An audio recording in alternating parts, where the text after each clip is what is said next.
नमस्कार दर्शकों।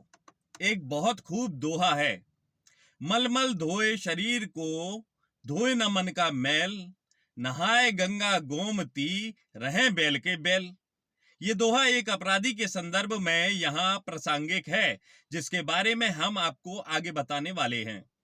वैसे तो गंगा स्नान से हमारी धार्मिक आस्था और मान्यताएं जुड़ी हुई हैं, जिनके प्रति हम सभी के मन में बेहद सम्मान है। मगर पुनः इस मानसिकता पर विचार करने की जरूरत है कि क्या डुबकी लगा लेने से कोई भी अपराध धुल जाएगा, भले ही उस अपराध के प्रति मन में आत्मग्लानि हो या फिर नहीं। मान्यता है कि पश्चाताप की अग्नि में जलकर पाप भस्म हो जाते हैं। हम यह भी मानते हैं कि पश्चाताप का भाव है तो जल में डुबकी लगाकर भी पाप धुल जाएंगे। मगर उस मानसिकता का क्या जो अपराध करने के बाद जल में डुबकी लगाकर खुद को परम पवित्र माने और फिर बगैर पश्चाताप भाव, बगैर आत्मग्लानि उन्मुक्त होकर पुनः गलत राह पर चलने के लिए तैयार हो जाए।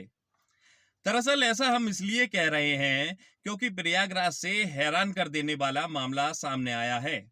एनडीटीवी संवाददाता मनीष राठौर और मोहम्मद इफ्तिखार ने खबर रिपोर्ट की है कि मध्य प्रदेश में एक के बाद एक 3 मासूमों से दरिंदगी करने वाले को पुलिस ने तब पकड़ा जब वो कुंभ में डुबकी लगाकर ट्रेन में बैठकर भाग रहा था। जाहिर है कि शायद उसके मन में भी प्रबल विश्वास होगा कि कुंभ में स्नान करने से सारे पाप या फिर अपराध धुल जाएंगे। मगर ऐसा हुआ नहीं। पुलिस ने उसे पापों की सजा दिलाने के लिए धर दबोचा। अब जरा आरोपी की करनी के बारे में आपको बता दें। शाजापुर जिले के रमेश ने साल 2003 में 5 साल की बच्ची से दुष्कर्म किया। कोर्ट ने उसे 10 साल की सजा दी। फिर साल 2014 में वो सजा काटकर बाहर आया तो आष्टा सीहोर में 8 साल की मासूम के साथ दरिंदगी की। इस मामले में लोअर कोर्ट ने फांसी की सजा सुनाई, लेकिन ठोस सबूतों के अभाव में हाईकोर्ट से बरी हो गया। इसके बाद उसने फिर एक बार 11 वर्ष की मासूम के साथ दरिंदगी की, जिसकी इलाज के दौरान मौत हो गई। यह सब कुछ जानकर आपको अंदाजा हो गया होगा कि डुबकी से ऐसे आरोपी के कितने पाप धुले होंगे। मगर आरोपी के मन में शायद यह मानसिकता हावी रही होगी कि डुबकी से सारे पाप धुल जाएंगे और सारे अपराध धुल जाएंगे, तभी वो कुंभ स्नान करने के लिए प्रयागराज पहुंच गया।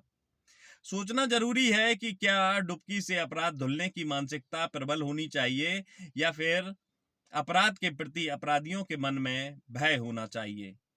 गौरतलब है कि अब जेल में बंद कैदियों को भी गंगा स्नान कराने की खबरें सामने आ रही हैं। इसके पीछे कौन सा मनोवैज्ञानिक और धार्मिक कारण है हमें नहीं मालूम। मौलिक प्रश्न ये है कि क्या स्नान से अपराध मुक्ति का मानसिक बोध सामाजिक व्यवस्था के लिए कल्याणकारी होगा।